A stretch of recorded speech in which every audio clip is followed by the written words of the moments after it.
Welcome to the artificial intelligence era of Christianity. Swagatham Vanakkam. This would have attracted your attention that the world's first artificial intelligence, Jesus Christ, has been introduced in a church in Switzerland, St. Peter's Church at Lucerne in Switzerland. This Jesus Christ, which is actually not a robot but a hologram, can deal with inquirers and worshippers and those who wish to consult him in 100 different languages, which is something that no living priest can match. And believers are obviously thronging to meet with Jesus Christ of the artificial intelligence genre.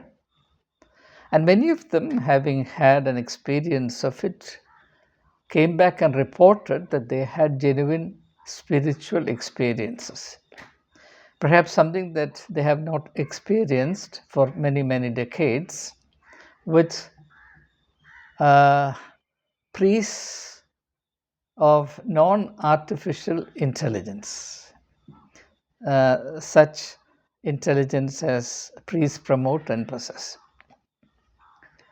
Now, opinions obviously are divided on this issue, as is but natural. When anything happens, there will be two different schools of thought. There is a group of thought, the Orthodox group, the Orthodox school of opinion, which thinks that this is unacceptable and should be unacceptable to those who believe in true religion. There are others who believe that this is the future of Christianity and this is the only practical thing, and this has many advantages over the existing model.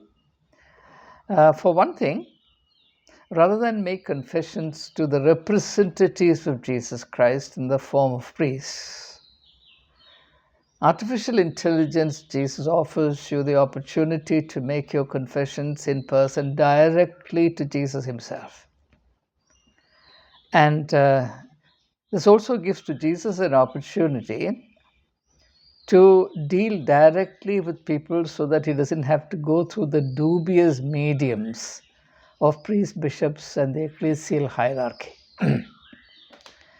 Now, apart from this major spiritual breakthrough, the other advantage obviously is that this can prove a blessing to churches in Europe, if not in North America and the rest of the world. Europe in particular is facing a crisis in Christianity because fewer and fewer people wish to be priests and nuns, particularly nuns. And many convents have closed down, and some are in the process of being closed down. Many churches in Europe, including the UK, I say including UK because people in the UK do not really consider themselves to be a natural part of the continent. They consider themselves as a distinct and separate entity. That's one of the reasons why they exited the European, the BRICS agreement.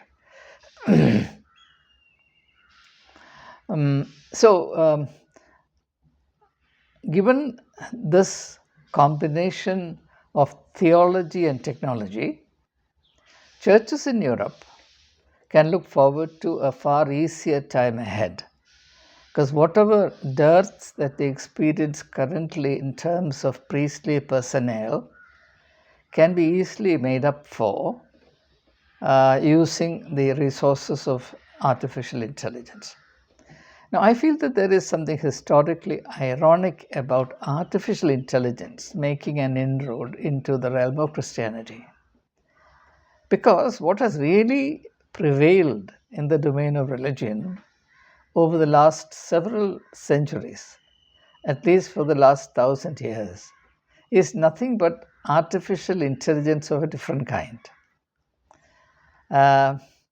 It is a non-technological artificial intelligence, by which I mean intelligence that is not allowed to develop freely, but allowed to develop only along the lines that the church deemed profitable and favorable to itself. As a historian of Christianity wrote years ago, more than 100 years ago, Europeans, unfortunately, had the misfortune of receiving Christianity in a highly distorted form via the soulless subtleties of the schoolmen, that's the theologians, and the priestly sacerdotal distortions, and a whole bunch of popular superstitions, stupid popular superstitions. So, three factors. This is not my view, this is the view of a historian of Christianity. He feels that European Christianity has been seriously distorted by three factors. One is the dominance of theologians, who are also referred to as schoolmen, people who represent various schools in theology, who are more interested in the hair-splitting details of Christian doctrines than in the spiritual experience as well as the discipleship to Jesus Christ. And they dominated in the formation of the European tradition of Christianity. The second most dominant influence was the distortion influenced by the priestly class, what is called the sacerdotal influence, SACER DOTAL, sacerdotal, priestly. If you want another word for the priestly, adjective, hieratic, HIERATIC. These are various words: sacerdotal, priestly, hieratic. I repeat the spelling of hieratic, HIERATIC. I do this thing because there are some members of this YouTube fellowship who are interested in expanding their vocabulary. So they, after watching some of my videos, get in touch with me on the phone saying that my pronunciation of a particular word is not adequately clear, and therefore they're not able to look up the words in the dictionary. And therefore, I have concluded that whenever I'm introducing a word that's not in popular currency, it makes sense for me to be as clear as possible, which can be achieved in two ways. One is by pronouncing that word slowly and more emphatically. Secondly, by also providing the spelling. But I have to warn you that I don't trust my spelling abilities, because one influence of computer on human linguistic abilities, especially its the scientific foundation of a language, is that it takes a toll on your spellings. Because after all, the computer will take care of spellings, and if you type the wrong spellings, the automatic correction due to the incorporated dictionary, in fact my computer has 3 different dictionaries, so automatic spell correction is there. Therefore, there isn't the kind of old word imperative need to be particular and very clear about spellings. At any rate, English is not a phonetic language, which means words are not always spelled according to how they sound. That's because of certain historical reasons which I need not go into at this stage. So the hieratic or sacerdotal or priestly distortions, and third, of course, is the whole bunch of superstitions that have invaded the realm of religion, which, as you know, happens to all religions. So these 3 major mediums of distortion have done enormous harm and has corrupted the pristine purity of the way of Jesus Christ. So, obviously, the religious intelligence of a European Christian has been becoming increasingly artificial. That is to say, there is an increasing gulf between the intelligence of Jesus Christ and the intelligence of a Christian. So, if you use the intelligence of Jesus Christ as a norm or the yardstick, you will have to come to the conclusion that the typical, what is now considered the normative Christian influence, is already artificial. So, compared to that artificial intelligence, the present technological artificial intelligence, that is, religious artificial intelligence versus technological artificial intelligence. So, the question, of course, is which is more useful, which is more reliable. I wouldn't be surprised if the technological artificial intelligence proves an improvement on the religious artificial intelligence which has dominated world Christianity. I say world Christianity because European Christianity has been the dominant influence in spreading Christianity around the world. That's the reason why some of the African theologians say that missionaries from Europe came to Africa. And when they came to Africa, we had the land and they had the Bible in their hand. But not long thereafter, the situation changed. Now they have the land and we have the Bible in our hand. So, a kind of incidental indication as to the dominance or the dominant role that European Christianity, through its missionary movements, played in the propagation of Christianity, particularly in the Afro-Asian context. That includes India. The second major advantage is that if you have the artificial intelligence Jesus, then you are protected from the most often repeated allegation of priestly excess and priestly exploitation, particularly of women.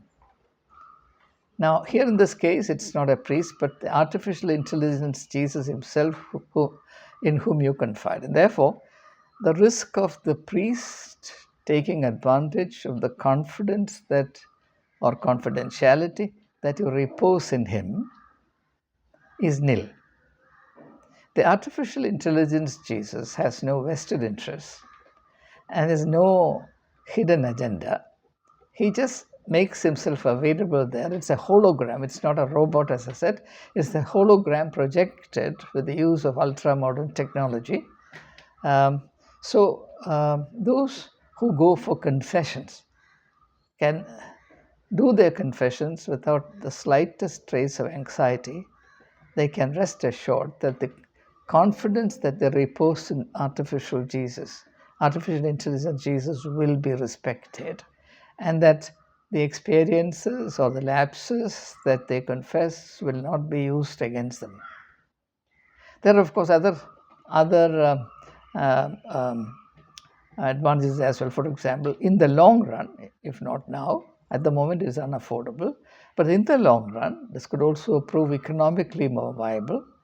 It's certainly replicable throughout the world, and in that sense, I think this could prove an advantage. But there's only one problem, and that is, if you look at the spiritual vision of Jesus Christ and his approach to people, it was intensely personal. So when you bring the artificial intelligence Jesus, you have Jesus minus the Jesus experience in person. You have the words of Jesus, but you don't have the person of Jesus, tangible, real presence, Jesus in flesh and blood. And looking at the four Gospels, I have this kind of feeling that what comforted most and what mattered most to those who interacted with Jesus Christ was not what he said, but the person that he was. And that dimension is likely to be missed more and more. But then there is no ground to complain, because Nobody in his senses would argue that under the present arrangement, with priests as the mediators between believers and Jesus Christ, anyone had any Christ experience, particularly in the context of confession, so on and so forth. It's also likely that the services of artificial intelligence Jesus would be diversified in the days ahead, and Sunday worships could well be conducted by artificial intelligence Jesuses. Why not?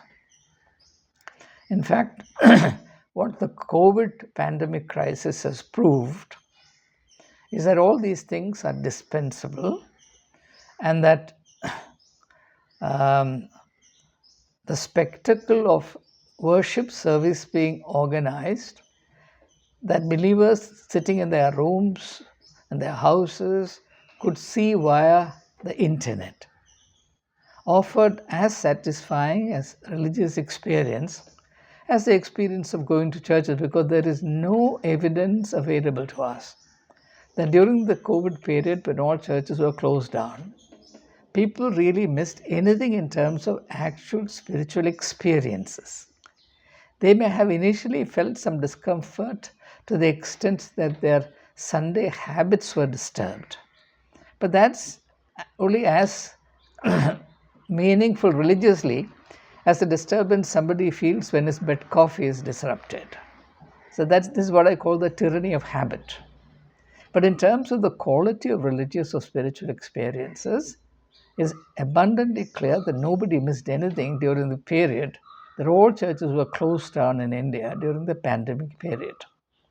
So the idea that if artificial Jesuses are made or allowed to or called upon to conduct Sunday worships, something of the personal touch will be missed is, I think, a misnomer. If COVID had not intervened, we could well have held on to that argument. But with COVID behind us, there is no reason to harbor this grudge or reluctance. Anyway, this is the first of what promises to be a global trend. The increasing reliance of Jesus Christ to the artificial intelligence genre or variety. And of course, it will take time for Afro-Asian churches to emulate this model, because economically it's unaffordable to us as of now. But who knows? As the global situation is poised, the center of affluence, wealth generation could well shift from the Euro-American center of history to Asia in particular. And therefore, in the near future, in the foreseeable future, I would imagine various churches in Kerala boasting of Jesus Christ of the artificial intelligence. And therefore, what's happened in Lucerne, St. Peter's Church, Switzerland, is prophetic. It points to the future. And that's the reason I thought it was worthwhile for us to spend a little time on this very interesting but eminently foreseeable development. All the very best.